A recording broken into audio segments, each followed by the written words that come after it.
I think we're rolling, or at least it appears that we're rolling for part two of my reading of the Wake World. And here we are, second day broadcasting from my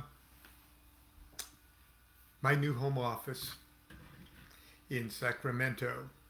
Uh, Yesterday we started reading the Wake World, and we talked a bit about where it came from and everything else.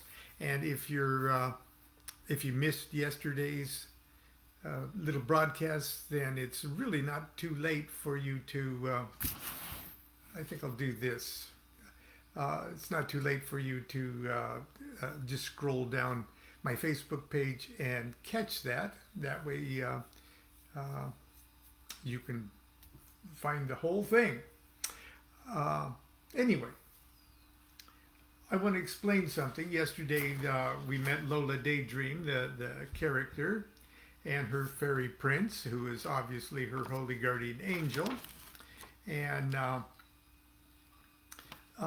they're getting ready to go to his palace, which of course will be the Tree of Life. And they're just about ready to enter Malkuth here. Now,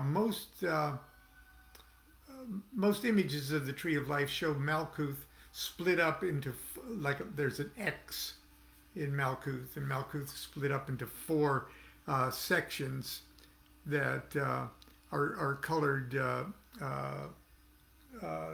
citron and olive and russet and black. Okay, those are the lowest scale of color for the four elements. So Malkuth is really low. So when they enter the front door, and they sort of enter at the very, very bottom, and they're going to take a trip up the Tree of Life, step by step, up the paths, and each of those paths is represented by a tarot card and a Hebrew letter. There's 22 paths, 22 tarot trumps. And so with this morning, we're just going to probably get Lola and her holy guardian angel into Malkuth, and then in that center path that goes up to number 9, the Path of Tov, and that's the universe card. And the universe card, if you're familiar with tarot images, the universe card is in the four corners of the universe card are the cherubic images of astrology, of the cherubic images, the cherubim represented by the bull of Taurus, the fixed signs of the zodiac, the bull of Taurus, the lion of Leo, the angel of Aquarius, and the angel of Aquarius. What else am I? And our fire cherub. What is our fire cherub right off? Well, we'll find out right in here. So, here's where we left off yesterday.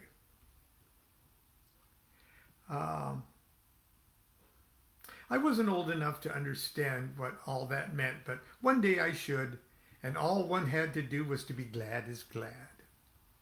So he kissed me. Remember, at every step of this initiatory climb up the Tree of Life, they can't make a move unless the angel kisses her. So that, and just for our own information, right up at the top, number 6, that's actually the angel's headquarters. If we're thinking in chakra terms, that's our own heart chakra, Anahata. So he kissed me and we got off the horse. And he took me to the door of the house. And we went in. There's a footnote that says, refers to the Golden Dawn ceremony, initiation ceremony of 0 equals 0. So, excuse my digression here. The rites of Aloysius, the original rites of Aloysius in Greece, was so secret, and people kept it incredibly secret for 1,000 years. Okay, nobody knew exactly what went on because it was impressive enough that nobody that got initiated ever told about it. But there was this one guy who, and I can't think of his name right now, but he wrote a book called The Golden Ass. Okay, and it's almost like a pornographic novel. It's hot enough to have been a bestseller in its day, but right in the middle of this pornographic sort of romp, there's good philosophy in it and such, but the ass, a guy gets turned into an ass, just like in the Shakespeare Midsummer Night's Dream. The ass gets himself initiated into an ambiguous goddess cult. And in the novel, we think he's giving pretty much step by step what happens at the Rite of Eleusis. Now, why am I telling you this? Because Crowley was in the Golden Dawn at this time, and the Golden Dawn initiations were considered insanely secret too. And so in a way, the wake world, in a way, the wake world is Crowley's golden ass.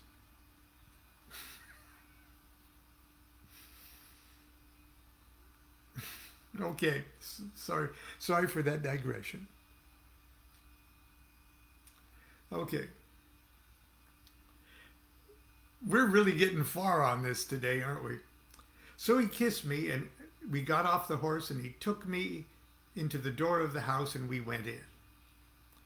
It was a frightfully dark passage, and I felt tied.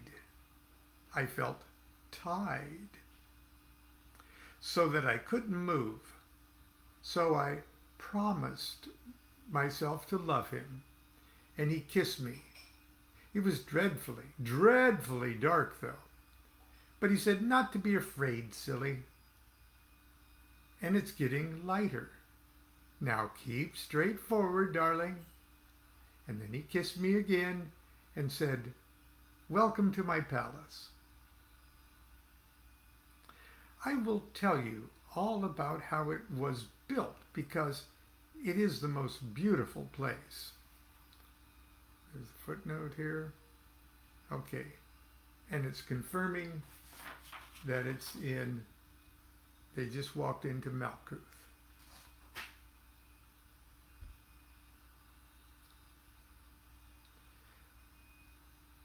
Because it's the most beautiful place it ever was. And on the sunset side were all the baths. And the bedrooms were in front of us as we were. The baths were all of pale olive-colored marble. And the bedrooms had a lemon-colored everything. Then there were the kitchens on the sunset side. And they were russet, like dead leaves are in autumn in one's dreams. The place we had to come through was perfectly black, everything, and only used for offices and such things.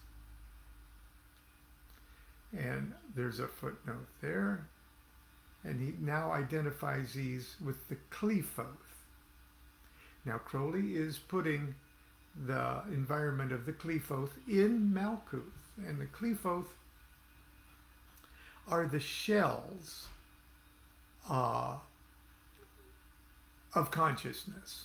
Okay, they're not life in and of themselves, but shattered containers of life. But just like in real life, there has to be a garbage heap, and that garbage heap still has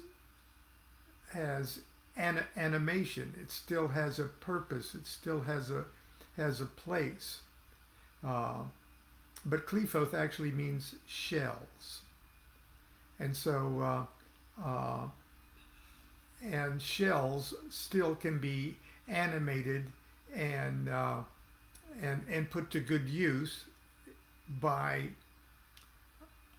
an intelligence capable of doing that. So, in the economy of the universe, nothing is wasted, including the unbalanced, misfiring shells of what once contained a more pure essence of consciousness. So that's the offices. That's the environment of the offices and other such things. There were the most horrid things everywhere. Here they are.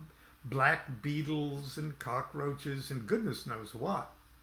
But they can't hurt you when the fairy prince is there. And I think a little girl would be eaten, though, if she went in there alone. Then he said, "Come on, this is only the servants' hall. Nearly everybody stays here all their lives."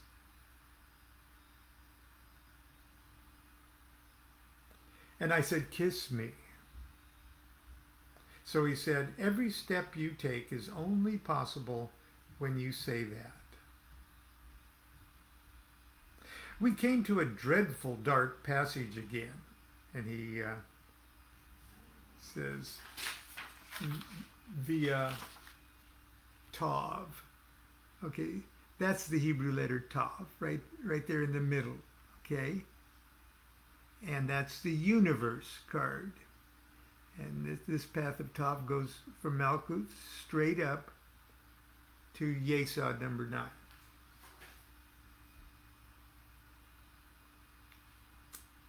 We came to a dreadful dark passage again because it's Saturn and Earth. So narrow and low that it was like a dirty old tunnel. And yet it was so vast and wide that everything in the whole world was contained in it. We saw all the strange dreams and awful shapes of fear. I really don't know how we ever got through, except that the prince called for some splendid, strong creatures to guard us. There was an eagle that flew and beat his wings and tore and bit at everything that came near. See, the eagle of Scorpio, fixed water, cherubic image.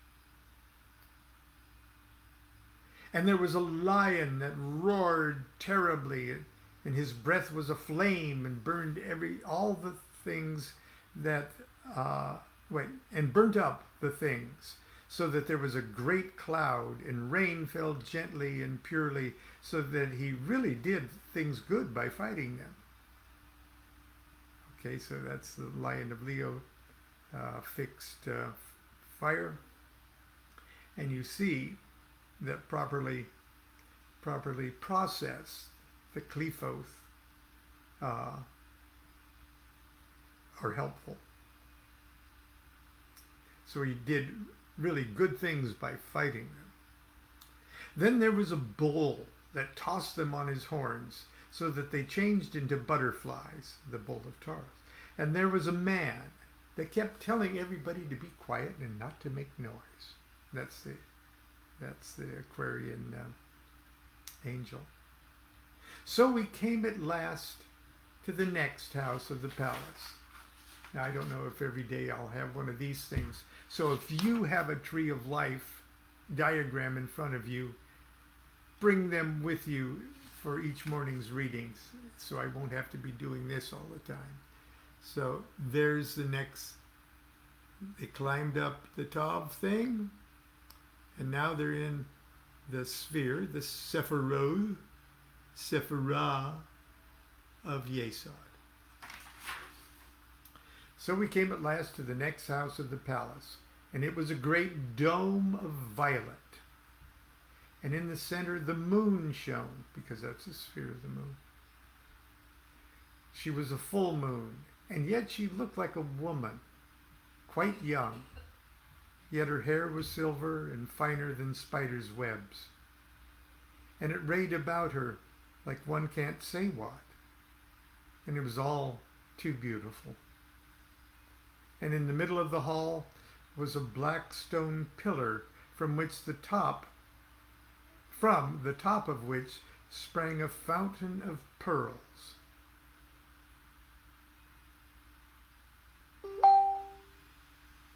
And as they fell upon the floor, they changed the dark marble to the color of blood, and it was like a green universe of flowers and little children playing among them. So I said, "Shall we be married in this house?" And he said, "No, this is only the house where the business is carried on. All the palaces, all the palace rests upon this house. But you were called Lola because you were the key of delights. Many people stay here all their lives." I made him kiss me, and we went on to another passage which opened out of the servants' hall, Malkuth. So now they're simultaneously going up another path, and that'll be the Path of Sheen there. That path. Now it's kind of hard. Remember I said this was like a snake. So they went from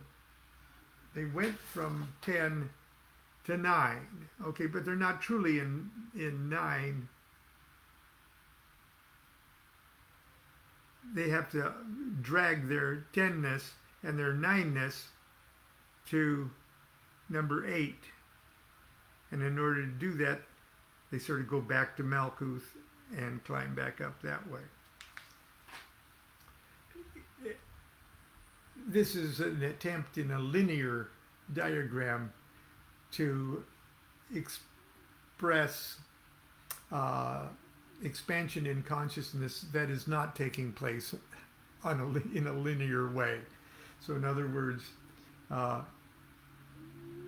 it seems like you should be sequentially going up, but you have to be doing two things at once. But anyway, so I made him kiss me, and we went on to another passage which opened out of the servants' hall. And this is the Path of Sheen, or the Tooth. And it's the path of the Last Judgment card. In modern decks, it's called the Aeon card. But in Crowley's day, when he was writing this, it was called the Last Judgment. Okay. This passage was all fire and flames and full of coffins. There was an angel blowing on a trumpet, and people getting out of the coffins. My fairy prince said, "Most people never wake up for anything less." So we went, all at the same time it was. You see, in dreams, people can only be in one place at one time. That's the best of being awake. Through another passage. Okay, that was a parenthetical thought.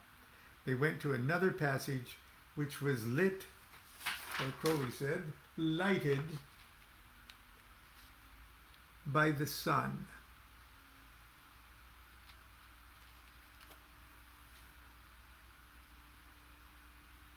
Okay, where?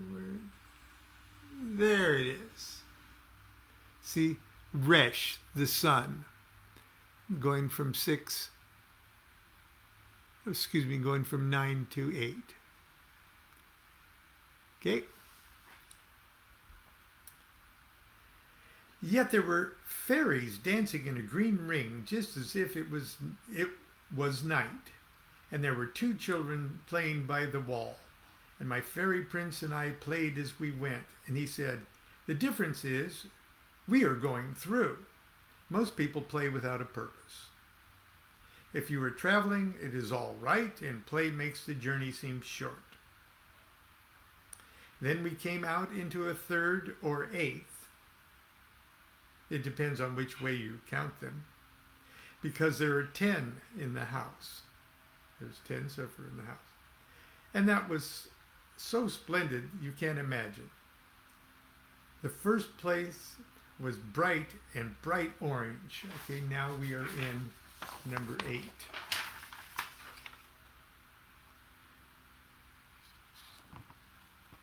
We're in number 8, okay, which is Hode, the sphere of Mercury.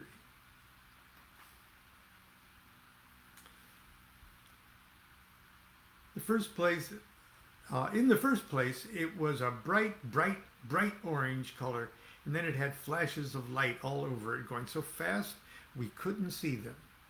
And there was the sound of the sea, and one could look through into the deep, and there was an ocean raging beneath one's feet, and strong dolphins riding on it and crying aloud, "Holy, holy, holy," in such an ecstasy you can't think, and rolling and playing for sheer joy. It was all lighted by a teeny weeny shy little planet, sparkling and silvery. Then and now a spearmen blaze through the sky, and my fairy prince says, "Isn't it all fine?" But I knew he didn't really mean it. So I said, "Kiss me." And he kissed me. And we went on. He said, "Good little girl of mine, there's many a one that stays here all his life." I forgot to say that the whole palace was just one mass of books, and people reading them till they were so silly. They didn't know what they were doing. There were cheats and doctors and thieves. I was really very glad to go away. Okay, that's because in the sphere of Mercury, okay, the mercurial operations of liars and lawyers and, well, doctors, of course, and thieves. Okay, if you read any myths of Mercury, he's mischievous and mercurial. Okay, that should be, I don't know what time it is, but I think that's enough for today. We got ourselves from 10 to 9 and into 8. We'll pick it up hopefully this time tomorrow. So continue to be good to yourself and be good to each other. Do what thou wilt shall be the whole of the law. Love is the law, love under will.